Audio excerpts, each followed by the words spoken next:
नमस्कार, स्वागत है आप सभी का। आप देख रहे हैं केएस न्यूज इंडिया। आइए नजर डालते हैं आज की खबरों पर। शुक्रवार को भी कोरोना ने जनपद में 8 मरीजों को मुक्त करने के साथ साथ 8 नए लोगों को बनाया अपना शिकार। जनपद में कुल मरीजों की संख्या हुई 54। शुक्रवार को मुजफ्फरनगर की सिविल लाइन थाना पुलिस ने एटीएम कार्ड के माध्यम से ठगी करने वाले एक गिरोह का भांडाफोड़ करते हुए 2 लोगों को नकदी व 27 एटीएम कार्ड समेत किया गिरफ्तार। शुक्रवार को मुजफ्फरनगर में अभिभावकों के एक प्रतिनिधि मंडल ने नगर के स्कूलों पर फीस जमा करने के लिए दबाव बनाने का आरोप लगाते हुए समस्या के समाधान हेतु जिलाधिकारी को सौंपा ज्ञापन। शुक्रवार को मुजफ्फरनगर में हिंदू महासभा ने प्रेस वार्ता का आयोजन कर कहा, देश की जनता भुगत रही है कांग्रेस के कर्मों की सजा।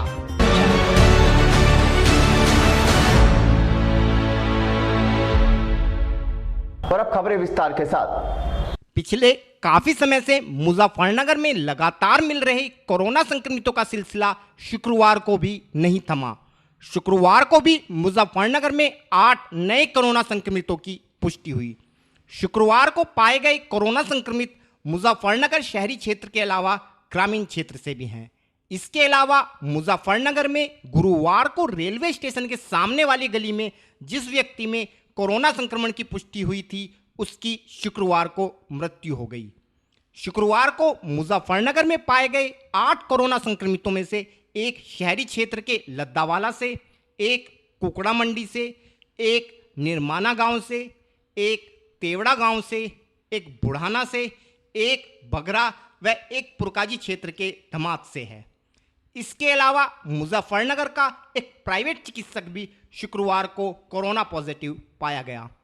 इसके अलावा शुक्रवार को मुजफ्फरनगर में 8 मरीजों को कोरोना संक्रमण से मुक्ति मिलने के बाद अब जनपद में कुल संक्रमितों की संख्या 54 हो गई है।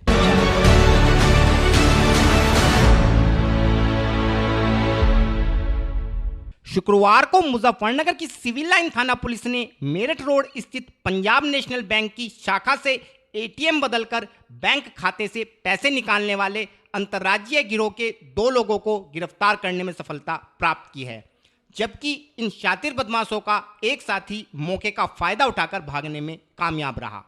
हमारे चैनल को मिली जानकारी के अनुसार मुजफ्फरनगर पुलिस को काफी समय से एटीएम बदलकर लोगों से ठगी करने वाले अंतर्राज्यीय गिरोह के सदस्यों की तलाश थी। शुक्रवार को मुजफ्फरनगर की सिविल लाइन थाना पुलिस को मुखबिर के माध्यम से सूचना मिली कि इस गिरोह के 3 सदस्य मेरठ रोड स्थित पंजाब नेशनल बैंक की शाखा में ठगी के उद्देश्य से खड़े हैं। मुखबिर की सूचना पर तुरंत कार्यवाही करते हुए सिविल लाइन पुलिस बताए गए स्थान पर पहुंची तथा मौके से 2 लोगों को गिरफ्तार कर लिया, जबकि उनका तीसरा साथी फरार होने में कामयाब रहा। गिरफ्तार बदमाशों के कब्जे से पुलिस ने 27 एटीएम, 21,000 रुपये नगद, 2 बाइक व तमंचा तथा कारतूस बरामद किए हैं। गिरफ्तार बदमाश सातिर किस्म का अपराधी है तथा उत्तर प्रदेश व उत्तराखंड के कई जनपदों में बुजुर्ग व अल्प ज्ञान वाले लोगों को अपना शिकार बनाकर उनके खातों से लाखों रुपए उड़ा चुके हैं।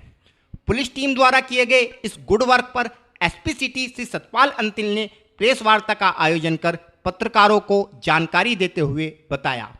देखिए, ये एक अंतर्राज्यीय गैंग है जिसके द्वारा हरिद्वार में और उत्तर प्रदेश के कई जनपदों में जैसे कि मुजफ्फरनगर, सहारनपुर, महोबा, मथुरा आदि अन्य जनपदों में इस प्रकार से एटीएम बदलकर इसमें ठगी की गई और लोगों के एटीएम से उनके अकाउंट से पैसे निकाले गए।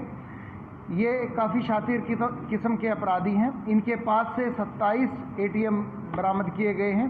पूछने पे इनके द्वारा बताया गया कि ये 3 लोग हैं और ये तीनों लोग एक एटीएम पे चले जाते हैं। उस एटीएम का ये एक एटीएम कार्ड अपने पास रखते हैं उस बैंक का। साथ के साथ में जब किसी व्यक्ति के द्वारा पैसे निकालने की कोशिश की जाती है तो ये वहाँ पर अंदर जाकर ये एटीएम में किसी प्रकार का व्यवधान उत्पन्न पैदा करते हैं, जिससे आदमी जो है वो पैसे निकालने में असमर्थ हो जाता है। बाहर से इनके द्वारा आवाज़ लगा करके आप जल्दी निकलिए उस आदमी को डिस्टर्ब किया जाता है। फिर खुद उसकी मदद हेतु ये अंदर जाते हैं, उनसे एटीएम कोड पिन कोड पता करते हैं और पिन कोड पता करने के बाद बड़ी शातिराना अंदाज से ये उसके एटीएम को बदलकर उसका एटीएम अपने पास रख लेते हैं, जिसके द्वारा फिर ये बार बार पैसे निकालते रहते हैं। क्या क्या रिकवरी हुई है? इनके पास से 21,000 रुपये बरामद किए गए हैं, 27 एटीएम बरामद किए गए हैं, 2 मोटरसाइकिल, 1 तमंचा और कुछ कारतूस इनके पास से बरामद हुए हैं। सर कितने पैसे निकाल चुके हैं? ये करीब अभी तक देखिए हमारे पास करीब 14 के आसपास मुकदमे हमें अलग अलग जनपदों से और राज्यों से पता चले हैं और इसमें और ज़्यादा जानकारी प्राप्त की जा रही है। अभी तक से अनुमानित करीब 10 लाख रुपए से ज़्यादा ये लोग पैसे निकाल चुके हैं। सर ऐसे ही आदमी को टारगेट करते हैं जो एटीएम सही से नहीं चलाने जानता? देखिए, इनका मेन उद्देश्य ये होता है कि अगर जो कोई बुजुर्ग है या कोई महिला है जो कम जानती है एटीएम को, या कोई आदमी है जो ज़्यादा जल्दबाजी में है, बेसिकली वो आदमी जो इनकी तरफ पूरी तरह से ध्यान रखकर इन लोगों के जाल में जो फंस सके, इसी प्रकार के आदमी को ये यूज़ करते हैं, उसी का ये एटीएम बदलते हैं। देखिए, ये एसएसपी सर के दिशा निर्देशानुसार साइबर सेल का एक गठन किया गया है। साइबर सेल में बड़े सिस्टमेटिक तरीके से जितने भी साइबर फ्रॉड है उनसे रिलेटेड काफ़ी डिटेल एसओपी इसमें तैयार की गई है। सभी जितने भी मुकदमे पंजीकृत हुए हैं या जितनी भी घटनाएं हुई हैं उनका डिटेल में विस्तृत विवरण तैयार किया जा रहा है और इसमें हम लोग लग के अलग अलग प्रकार के जितने भी साइबर अपराध हैं इनके संबंध में लोगों को जागरूक करेंगे ताकि लोग इनके जाल में ना फंसे और इस प्रकार के जितने भी अपराधी हैं इन अपराधियों के खिलाफ मुकदमे पंजीकृत कर इनके खिलाफ कानूनी कार्रवाई की जाएगी।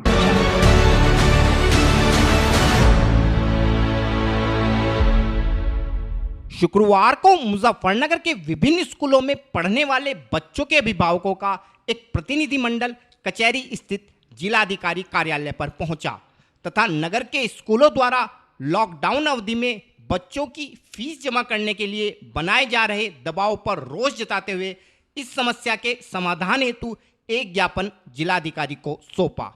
अभिभावकों का कहना था कि नगर के स्कूलों ने अभिभावकों को एक पत्र के माध्यम से सूचित किया है कि वे अपने बच्चों की टीसी के संबंध में स्थिति स्पष्ट करते हुए 4 जुलाई तक टीसी के लिए आवेदन कर दें या बच्चों की फीस जमा करें, अन्यथा आगामी 10 जुलाई से प्रारंभ होने वाली ऑनलाइन कक्षाओं में बच्चों को सम्मिलित करना संभव नहीं होगा। अभिभावकों के जिलाधिकारी कार्यालय पर पहुंचने के बाद जिलाधिकारी ने प्रतिनिधिमंडल को वार्ता हेतु कचहरी स्थित सभागार में बुलाया तथा अभिभावकों की समस्या को सुना। अभी कोई मीटिंग नहीं हुआ, वहाँ स्टाफ रहता है, काम कर रहे थे, उनके मालिकों ने प्रशासन के अनुरोध में कौन-सी स्कूल्स से आए हैं? मैडम, कोई स्कूल बचा होगा एसडी पब्लिक। समस्या सुनने के पश्चात जिलाधिकारी ने अभिभावकों व स्कूल प्रबंधकों के बीच एक मीटिंग कराने का आश्वासन अभिभावकों को दिया ताकि दोनों पक्ष मिल बैठकर सर्वसम्मति से इस समस्या का हल निकाल सके। जैसे स्कूल का मैनेजमेंट का ये है, पेरेंट्स टीचर्स मीटिंग एक कर लेंगे और उसमें आप लोग आपस में डिसाइड कर लीजिएगा, है ना? तथा इस बैठक में जिला विद्यालय निरीक्षक का एक प्रतिनिधि भी गवाह के तौर पर मौजूद रहेगा। इस संबंध में और अधिक जानकारी देते हुए एक अभिभावक ने बताया। आपका नाम?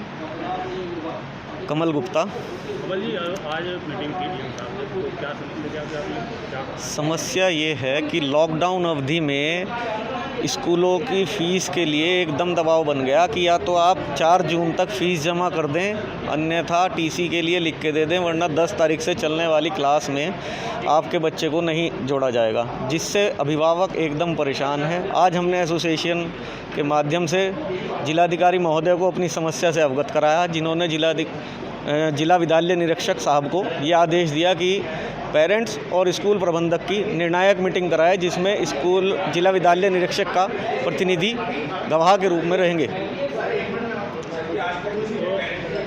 आपने आदेश जो किए हैं, आपका कहना है कि उनके अगर आप फीस नहीं जमा करते तो उन्हें किसी दिनों कह रहे, उसके बाद उन्होंने एक्स्ट्रा चार्ज लगा रखे हैं, ट्यूशन की फीस अलग है और भी फीस लगे, बिल्डिंग फीस वगैरह है, एनुअल चार्ज। सर ये तो सब कुछ देखना पड़ेगा प्रशासन को कि इस 3 महीने, हमारा कहना है हम वही अभिभावक हैं जो आज तक अपने बताए स्कूल के साथ, स्कूल के बताए हुए स्थान से ही किताबें खरीदते आए हैं, स्कूल के बताए स्थान से ही ड्रेस खरीदते आए हैं, स्कूल के बताए हुए बैंक में ही हम अपनी फ़ीस जमा करते आए हैं।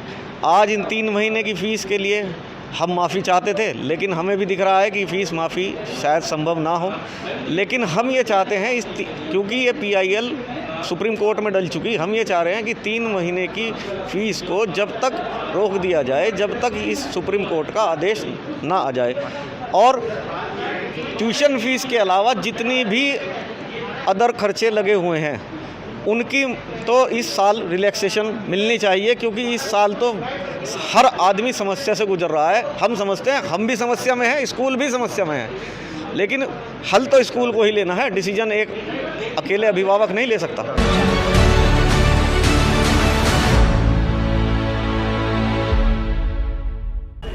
वक्त हो चला है KS न्यूज़ इंडिया में एक छोटे से ब्रेक का।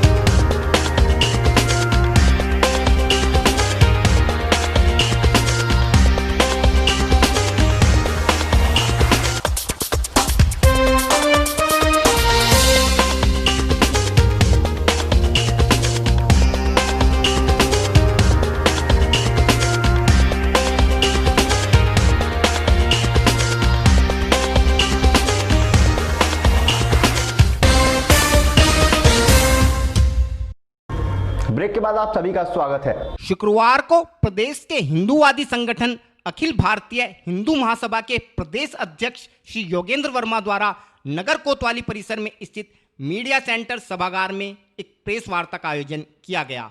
इस प्रेस वार्ता का मुख्य उद्देश्य कांग्रेस पार्टी की कमियों को देश की जनता के सामने उजागर करने के साथ साथ संगठन के नवनियुक्त पदाधिकारियों के विषय में लोगों को मीडिया के माध्यम से अवगत कराना था। प्रेस वार्ता के दौरान श्री योगेंद्र वर्मा ने बताया कि 3 जुलाई को संगठन के मुजफ्फरनगर स्थित कार्यालय पर हुई मीटिंग के दौरान श्री सुशील कुमार उर्फ मिंकल राजपूत को संगठन का मुजफ्फरनगर जिला अध्यक्ष नियुक्त किया गया है। इसके अलावा श्री सुशील कुमार को प्रदेश सचिव का अतिरिक्त कार्यभार भी सौंपा गया है। श्री योगेंद्र वर्मा ने प्रेस वार्ता के दौरान कहा कि जनता कांग्रेस के कर्मों की सजा आज़ादी से पहले से लेकर आज तक भुगत रही है। आज इस प्रेस वार्ता का मुख्य उद्देश्य है कांग्रेस की कमियों को देश के सामने लाना, क्योंकि कांग्रेस ने जब से कांग्रेस बनी है सर्वप्रथम अंग्रेजों को भारत में लाई, उसके बाद भगत सिंह की हत्या में इनका विशेष योगदान रहा। कांग्रेस चाहती तो उनकी फांसी रुक सकती थी। फिर देश का बंटवारा कराया, गदर कराया, जिसमें लाखों लोग मरे। 62 के युद्ध में चीन को जितनी भूमि, चाइना ने जितनी भूमि कब्जा की थी वो उसे दान में दे दी। उसके बाद इंदिरा गांधी ने इमरजेंसी लगाई और अब राहुल गांधी यानी पप्पू और उनकी माताजी सोनिया गांधी देश को ईसाईयत और मुस्लिम तुष्टिकरण की ओर ले जा रही हैं। हमारे दुश्मन देशों से राजीव गांधी फाउंडेशन में चंदा ले रही हैं और देश के विरुद्ध कार्य कर रही हैं। कोरोना जैसी महामारी में कांग्रेस का कोई भी नेता सामने नहीं आया, 1 रुपया चंदा उन्होंने देश में इस महामारी ने नहीं दिया। तो ऐसी पार्टी का पूर्ण रूप से हिंदू महासभा बहिष्कार करती हैं और सभी देशवासियों से अपील करती हैं कि पप्पू जो कभी पास नहीं होगा उसको हमेशा के लिए यहाँ से विदा करे और उसे इटली भेजे। जय हिंद, जय भारत। कुछ नई और ताज़ा खबरों के साथ देखते रहिए KS न्यूज़ इंडिया।